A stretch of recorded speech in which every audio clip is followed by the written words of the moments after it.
Assalamualaikum warahmatullahi wabarakatuh. Kami dari kelompok 4, kami akan mengajak Anda untuk mengenal lebih dekat tentang respon imun terhadap SARS-CoV-2 dan plasma konvalesen. Dinamika respon imun humoral setelah infeksi SARS-CoV-2 dan potensi infeksi ulang. Mekanisme respon imun humoral saat terkena SARS-CoV-2. SARS-CoV-2 memasuki sel inang melalui interaksi antara protein S dan AC2. Kemudian terjadi proses replikasi dan pelepasan virus dari sel inang. Sebagian virus akan ditelan dan dicerna oleh APC. Kemudian fragmen dari antigen SARS-CoV-2 akan dipresentasikan oleh APC pada sel T helper yang kemudian akan berinteraksi dan mengaktifasi sel B dan mengalami proliferasi serta berdiferensiasi menjadi sel plasma yang akan memproduksi antibodi IgM, IgG, dan IgA spesifik terhadap SARS-CoV-2. Representasi skematis dari respon imun humoral SARS-CoV-2 setelah infeksi. Titer antibodi IgG dan IgM meningkat dari hari ke-10 dan seterusnya untuk mencapai puncak yang tingginya kemungkinan dipengaruhi oleh keparahan penyakit dan beban virus. Status seropositif dideteksi dari 3 hingga 4 minggu sejak timbulnya gejala.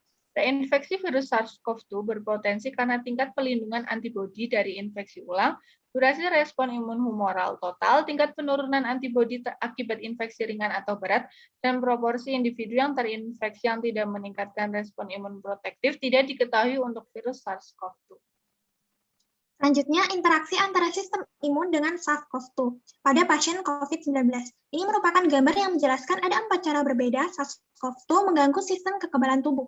Yang pertama, pada jalur A, infeksi SARS-CoV-2 menyebabkan sindrom badai sitokin dengan cara memproduksi kaskade sitokin proinflamasi seperti IL-1, IL-2, IL-8, dan TNF-alpha, serta interferon gamma melalui aktivasi komponen sitokin.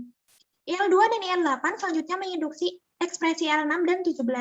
Tingginya IL-6 menjadi ciri adanya badai sitokin. IL-6 di sini juga dapat menginduksi SAA yang dapat merusak hati.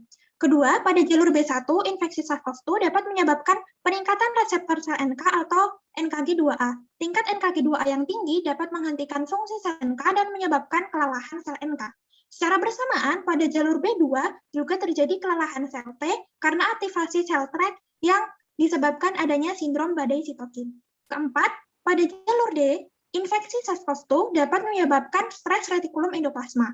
Stres RE ini dapat mengaktifkan respon protein yang tidak dilipat atau UPR. Stres yang berkepanjangan nantinya akan menyebabkan aktivasi jalur NF-kappa B yang akan memicu badai sitokin dan juga akan menyebabkan inflamasi dan mengarah pada patogenesis yang lebih parah, metabolik, dan penyakit saluran nafas. Next. Selanjutnya ini merupakan penjelasan dari gambar sebelumnya. Next. Selanjutnya adalah plasma konvalesen untuk COVID-19. Plasma konvalesen atau CP adalah plasma yang dikumpulkan dari pasien yang telah selamat dari infeksi sebelumnya dan mengembangkan kekebalan humoral terhadap patogen yang bertanggung jawab atas penyakit tersebut. Transfusi CP merupakan suatu bentuk imunisasi pasif yang diharapkan dapat menetralkan patogen dan pada akhirnya menyebabkan pemberantasan patogen dari peredaran darah. Penggunaan plasma konvalesen pada populasi kecil COVID-19 yang parah telah dilakukan dan menunjukkan hasil yang cukup menjanjikan. Next. Adapun syarat dari pendonor plasma konvalesen adalah telah pulih dari COVID-19, dapat mendonorkan darah, tidak memiliki gejala selama 14 hari, memiliki hasil negatif pada tes COVID-19, jumlah titer antibodi IgG yang dimiliki pendonor harus cukup tinggi, serta titer antibodi penetral anti SARS-CoV-2 harus diverifikasi terlebih dahulu sebelum didonorkan. Titer antibodi IgG SARS-CoV-2 diuji dengan sandwich enzyme link immunosorbent assay atau disebut dengan ELISA. Next. Adapun resiko pembelian plasma konvalesen pasif terbagi dalam 2 kategori, yaitu yang pertama risiko yang diketahui, risiko yang terkait dengan transfer zat darah seperti infeksi dan reaksi imunologis.